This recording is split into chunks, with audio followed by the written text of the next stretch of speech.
we, Allah, said, O fire, be you coolness and safety for Ibrahim. And about Prophet Jacob, it may be that Allah will bring them back all to me. And about Joseph, Prophet Joseph, and Allah was indeed good to me when he took me out of the prison and brought you all here out of the Bedouin life. And about Prophet David, so we forgave him that, and verily for him is a near access to us, and a good place of final return, paradise. And about Prophet Job, and we removed the distress that was on him. And about Prophet Jonah, and we delivered him from the distress.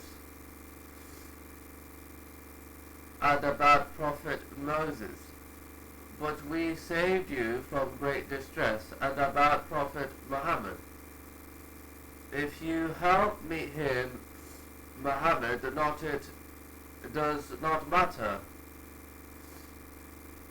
for Allah did indeed help him. Did he not find you, O Muhammad, an orphan, and gave you a refuge?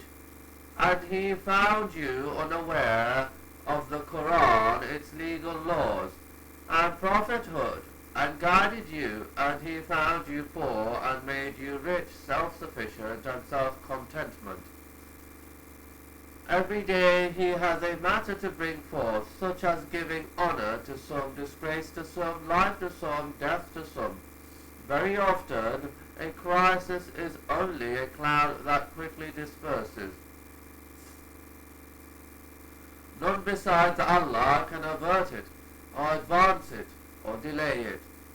Don't grieve, for change must take place. Was imprisoned in Arim prison, Kuthay, said, the beauty of the world will not last, for the affluent, the harshness of this world is not a fatal blow. For this one and for that one is a period that will finish, and what each has undergone will be the dream of a dreamer. Centuries after this occurred, do I now reflect over what had happened, and truly Ibn al-Hunayfiyah and the Arim prison are both the dreams of a dreamer, and how many a generation before them have we destroyed? Can you find a single or one of them, or hear even a whisper of them? In an authentic hadith, the Prophet said, the rights shall be paid back to all on the day of judgment. Even the sheep that has no horns will get its retribution from the horned beast. Do not give pleasure to your enemy by displaying grief, by being sad. You give pleasure to your adversary, which is why our religion commands us to instill awe into the hearts of the enemy, to threaten the enemy of Allah and your enemy.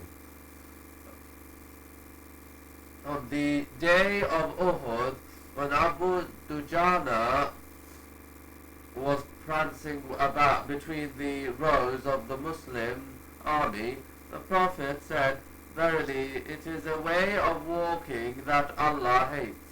Except in this situation, and when the disbelievers were observing the Muslims from hilltops, the Prophet ordered the companions to jog around the Kaaba in order to display their strength and endurance.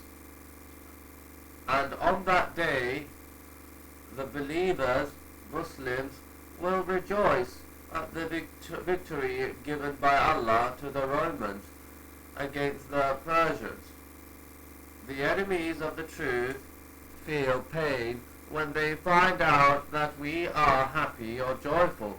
Say, perish in your rage if good befalls you, O Muhammad. It grieves them. They desire to harm you severely, the Prophet said. O Allah, don't allow the enemy or the jealous one to rejoice at my misfortune.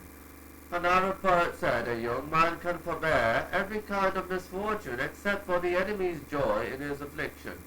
Our pious Muslim predecessors would smile, be patient and display tolerance in the face of hardship, in order to thwart the jealous and the one who gloats over another's grief. But they never lost heart for that which did befall them in Allah's way, nor did they weaken or degrade themselves. Optimism versus skepticism.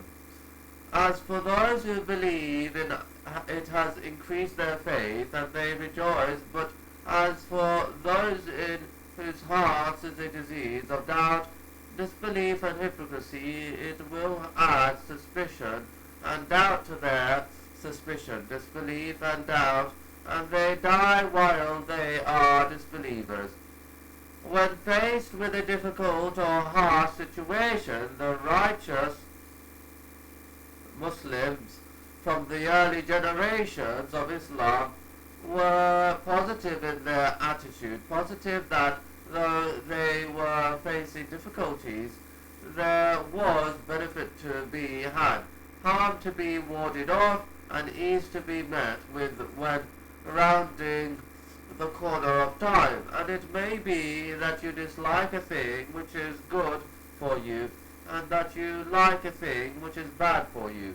Abu Darda, may Allah be pleased with him, said, I love three things that are hateful to people. I love poverty, sickness, and death. I love them because poverty is humility, sickness is expiation for sins, and death results in a meeting with Allah. Some of the Arab poets were extreme in their hate for poverty, as can be discerned from the following line, wherein the poet claims that even dogs hate poor people. On a given day, if it sees the poor and indigent one, it growls and shows its teeth in mocking. Prophet Joseph said concerning being imprisoned, O my Lord, prison is more to my liking than that to which they invite me. As for death, there were many among the righteous who welcomed it.